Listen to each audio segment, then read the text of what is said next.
पहलगामला जो हल्ला झाला, मी ज्यावेळेला त्याच्यावरचं मी पहिलं ट्विट ज्यावेळेला केलं त्यावेळेला मी सांगितलं होतं की ज्यांनी हल्ला केलाय त्यांना ते अतिरेकी दहशतवादी जे कोणी असतील त्यांना आपण धडा शिकवला पाहिजे आणि अत्यंत कठोर असा की त्यांच्या पुढच्या पिढ्यांना लक्षात राहायला पाहिजे. पण दहशतवादी हल्ल्याचं उत्तर युद्ध नसतं, कळलं का? युद्ध हे काय उत्तर नाही. आता अमेरिकेमध्ये 2 ट्विन टावर्स पाडले, पेंटागॉनवरती त्यांनी हल्ला केला म्हणून त्यांनी जरा जाऊन युद्ध नाही केलं, त्यांनी ते अतिरेकी ठार मारले. हे तुम्ही दुसऱ्या देशामध्ये युद्ध परिस्थिती आणायची आणि आता ते काय मॉक ड्रिल करायचं आणि मग ते सायरन वाजवणार वगैरे वगैरे. मुळात ही गोष्ट का घडली हे पण आपण लक्षात घेण्यासारखं आहे. मला असं वाटतं की थोडंसं अंतर्मुख होऊन आपण आपला विचार करणं खूप गरजेचं आहे. पाकिस्तानला काय बरबाद, अगोदरच बरबाद झालेला देश आहे तो, त्याला काय बरबाद करणार तुम्ही?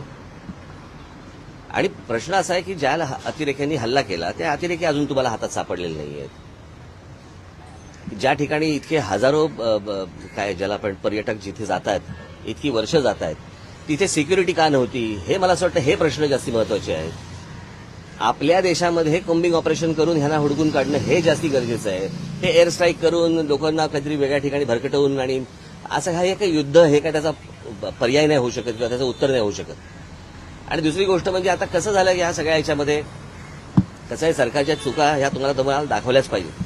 आज ज्या वेळेला हा प्रकार झाला, तो प्रकार झाल्यानंतर ज्या वेळेला पंतप्रधान त्यावेळेला सौदी अरेबियामध्ये होते, अर्धवट दौरा सोडला त्यांनी, तो दौरा सोडून ते बिहारला कॅम्पेनला गेले, कळलं का? बिहारला कॅम्पेनला गेले. मला असं वाटतं ते गोष्ट करायची गरज नव्हती. त्याच्यानंतर ते केरळमध्ये जाऊन तिकडे अदानीचं पोर्टचं उद्घाटन केलं, त्याच्यानंतर इकडे काहीतरी फिल्म इंडस्ट्रीसाठी काहीतरी वेव्हचा कार्यक्रम केला, तिकडे द्याल. इतकी जर गंभीर परिस्थिती आहे तर या गोष्टी टाळता आल्या असत्या. आणि त्याच्यानंतर येऊन ते काय मॉक ड्रिल करायचं आणि मग काहीतरी एअर स्ट्राईक करायचं, मला असं वाटतं की हे काही उत्तर नाही या गोष्टींवरचं. जे अतिरेकी आहेत ज्यांनी हा हल्ला केलेला आहे, मला असं वाटतं त्यांना हुडकून काढणं, त्यांचा बंदोबस्त करणं आणि संपूर्ण देशभर मला असं वाटतं की तुम्ही हे मॉक ड्रिल करण्यापेक्षा कोम्बिंग ऑपरेशन्स करा जिकडे जिकडे तुम्हाला माहिती आहेत. आज आपल्या देशामधला पोलीस दल आणि या सगळ्या लोकांना, खास करून मुंबई महाराष्ट्रामधल्या पोलीस दलाचं तर मी त्यांची प्रशंसाच करेन की त्यांना सगळ्या गोष्टी माहिती आहेत, कुठे कोणत्या गोष्टी चालू आहेत आणि कुठे काय चालू आहे ते, कळलं का?